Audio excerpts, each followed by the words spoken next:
For days, I found myself going back over the details of Nancy Guthrie's sudden disappearance, trying to understand how a woman so steady and familiar could simply vanish from her Tucson home. At 84, Nancy was known as the heart of her family, a quiet matriarch whose life seemed defined by devotion and routine. When she was last seen on January 31st, 2026, nothing appeared out of place at first glance. There were no obvious signs of struggle, no dramatic scene, just a silence that felt heavier with each passing hour. Her children, including her well-known daughter Savannah, were left grappling with confusion and fear. The nation followed closely, wondering how someone so grounded could disappear without explanation. But as the days unfolded, subtle revelations began to suggest that Nancy's life might have held more complexity than anyone realized. A mother defined by strength, Nancy had built her identity around resilience. After losing her husband Charles to a sudden heart attack in 1989, she became both mother and father to 3 teenagers in Tucson, Arizona. Friends described her as unwavering, the kind of woman who turned grief into determination. She worked part-time as a bookkeeper, volunteered at church,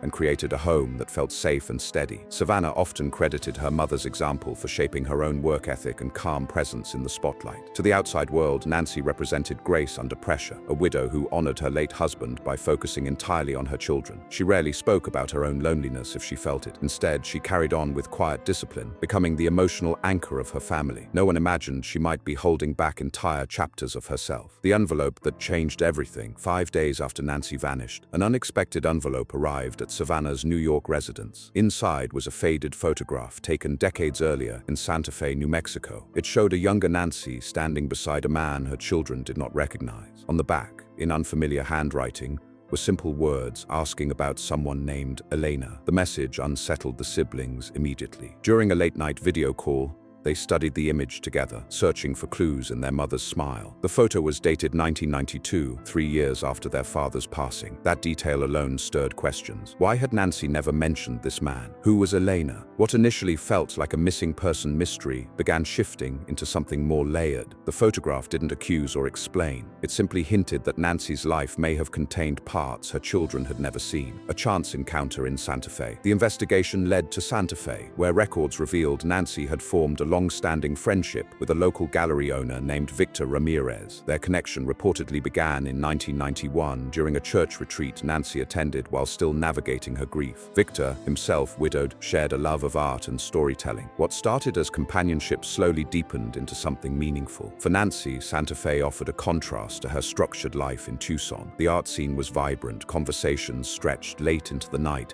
and creativity flowed freely. Under the name Elena, a nickname Victor affectionately used, Nancy explored painting and gallery work, interests she had quietly set aside years earlier. The relationship remained private, not out of scandal, but perhaps out of hesitation. Nancy never severed ties with her family life. Instead, she compartmentalized, carefully balancing 2 worlds, the life she kept separate. Over the years, Nancy's visits to Santa Fe became occasional retreats. She assisted with gallery bookkeeping, organized small exhibits, and even created paintings under a pseudonym. Locals remembered her as reserved but insightful, someone with a thoughtful eye for southwestern landscapes. Meanwhile, back in Tucson, she remained the dependable mother and grandmother her family relied on. She never introduced Victor to her children, nor did she speak about her artistic pursuits. Those close to her say it wasn't deception in a malicious sense, but a deeply personal boundary. Nancy may have felt that her family still saw her as a grieving widow, and she did not want to disrupt their sense of stability. The separation between her identities grew firmer over time,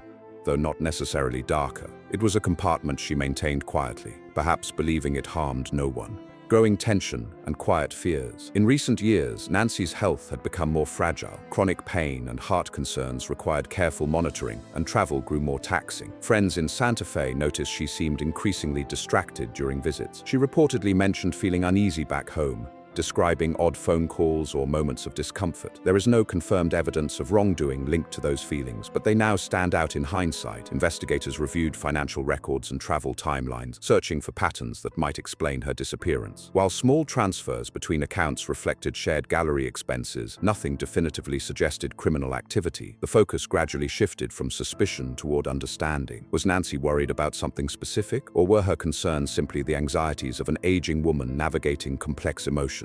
Without her voice, interpretations remain uncertain. The family's emotional reckoning. For Savannah, Annie and Cam. The revelation of their mother's parallel world was deeply emotional. During private conversations, they reportedly expressed a mixture of shock, curiosity, and compassion. It is one thing to discover a hidden bank account or an old photograph. It is another to realize your parent carried dreams and relationships you never knew about. Savannah maintained composure publicly, but those close to the family say she struggled privately with questions. Why hadn't their mother trusted them with this part of her life? Did she believe they wouldn't understand? Yet alongside confusion was empathy. Nancy had lost her husband young. Perhaps Santa Fe had offered companionship and creative renewal. The siblings began to see the situation not as betrayal, but as evidence that their mother was more multidimensional than they realized. Shifting the narrative. As media coverage intensified, public speculations swirled online. Some framed the story dramatically, labeling it a secret romance or hidden identity. Others viewed it more gently, seeing Nancy as a woman who sought companionship after loss. The family urged restraint, asking for privacy and compassion. Victor cooperated with authorities fully, providing letters and artwork that painted a picture of affection and mutual respect rather than intrigue. There has been no verified evidence connecting Nancy's relationship to her disappearance. Law enforcement continues to follow leads carefully, focusing on confirmed facts rather than rumor. The narrative has shifted from sensational mystery to human complexity. Nancy's life was not divided between good and bad, truth and lie. It appears to have been a quiet attempt to hold on to love, family, and personal growth simultaneously. Remembering the whole person, at its core, this story is less about secrecy and more about identity. Nancy Guthrie was a devoted mother, yes, but she was also a woman who rediscovered companionship and creativity after profound loss. For 3 decades, she managed responsibilities in Tucson while nurturing an artistic connection in Santa Fe. Whether that balance was sustainable is something only she truly understood. Her disappearance remains an open investigation, and hope persists for clarity and closure. Yet regardless of the outcome, her story reminds us that even those closest to us contain private chapters. We often see our parents as fixed roles, mother, father, guardian, without recognizing their ongoing evolution. Nancy's life suggests that strength and vulnerability can coexist quietly. As her family waits for answers, they are also learning to honor the fuller, more human version of the woman they love.